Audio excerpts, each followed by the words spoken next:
ભાઈ ક્યાં લઈ જાવ છો?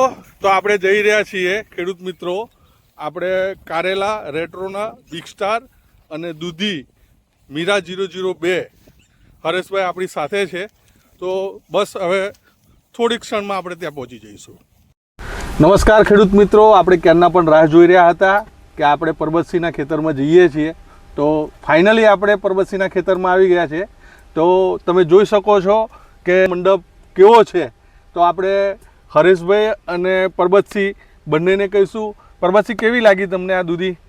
સારી દૂધી છે, મીરા લેટરનું સીટ. દૂધી ઉતારામાં સારી છે, બાદમાં હારી આવે છે.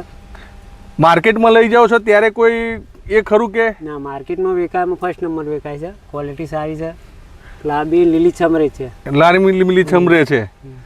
હરેશભાઈ, તમારે શું કહેવું છે? સરસ વેરાયટી સાહેબ, કલરમાં સારી વેરાયટી છે. બીજી વેરાયટીઓ કરતા કલર છોડતી નહીં અને સાઈઝમાં તમે જોવા, શેપમાં જોવા એકદમ નળાકાર. નળાકાર. હા, કોઈ ઘણી વેરાયટીમાં એવું થયું ચોચો નીકળતું એવું કંઈ લાગતું નહીં આમ. બરોબર છે. લખનભાઈ, આ બાજુ બતાવો.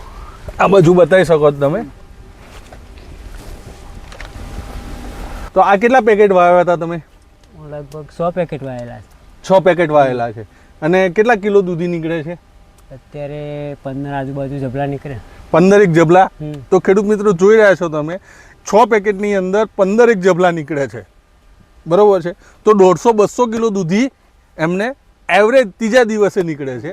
મતલબ રેટ્રો છે તે ખેડૂતનો પ્રોફિટ પાક્કો જ છે. પાક્કો જ છે.